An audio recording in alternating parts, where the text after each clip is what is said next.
Hello friends, आपका स्वागत है मेरे यूट्यूब चैनल पे। आशा करती हूँ आप सभी स्वस्थ और मस्त होंगे।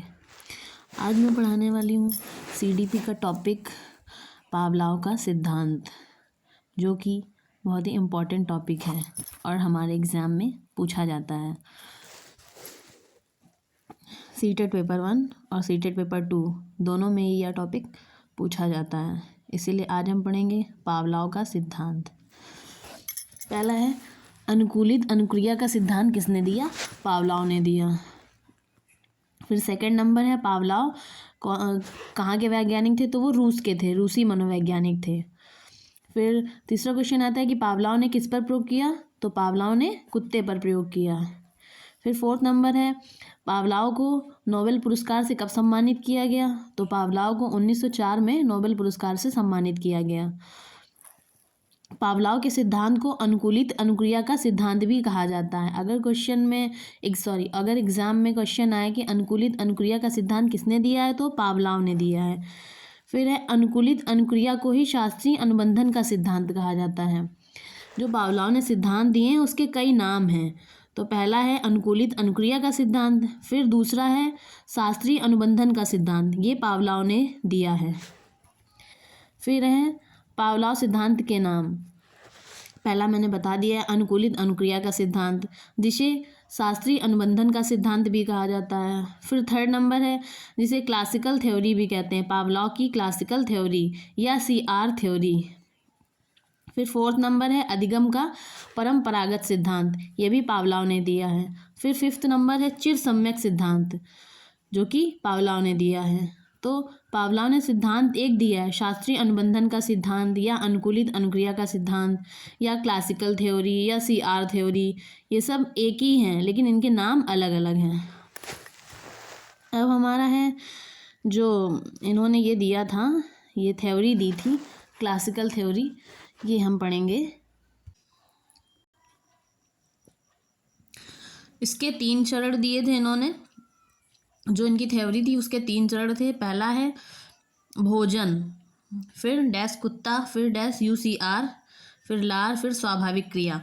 मतलब जो प्रथम चरण था इसमें ये जो इन्होंने पहले भोजन रखा कुत्ते को, फिर UCR मतलब लार आई, अनकंडीशनल रिस्पॉन्स।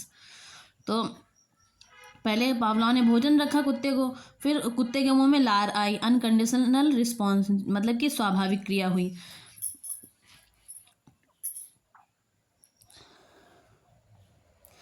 भोजन को जो है वो स्वाभाविक उत्तेजक अनुक्रिया के रूप में माना गया है और लार को स्वाभाविक अनुक्रिया के रूप में माना गया है। ये हो गया। फिर दूसरा है CS मतलब कंडीशनल स्टिमुलस। CS मतलब कंडीशनल स्टिमुलस, इन्होंने कंडीशन रखी क्या? घंटी रखी। फिर UCS अनकंडीशनल स्टिमुलस और ये कुत्ता, फिर उसने कैसा रिस्पॉन्स दिया? अनकंडीशनल रिस्पॉन्स दिया। तो कंडीशनल स्टिमुलस क्या था? घंटी थी, और अनकंडीशनल स्टिमुलस क्या था?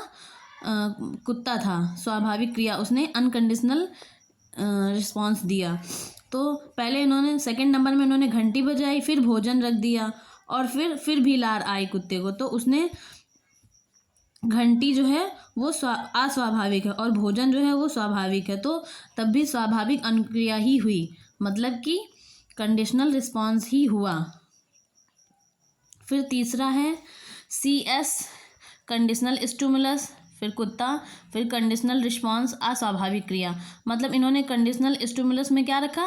घंटी बजाई और फिर भी कुत्ते के मुंह में लार आई, कंडीशनल रिस्पॉन्स हुआ, फिर भी कुत्ते के मुंह में लार आई। अभी इसमें क्या था कि इस थर्ड नंबर वाले में उन्होंने भोजन नहीं लिया, केवल घंटी बजाई और घंटी की आवाज़ सुनते ही कुत्ते के मुंह में लार आ गई, जो हमारी अस्वाभाविक क्रिया हुई। यह है पावलोव का सिद्धांत।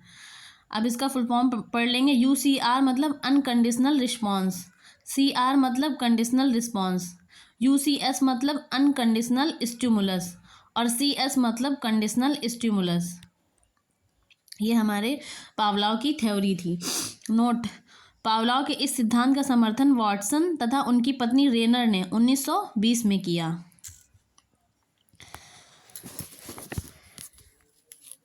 Thank you guys.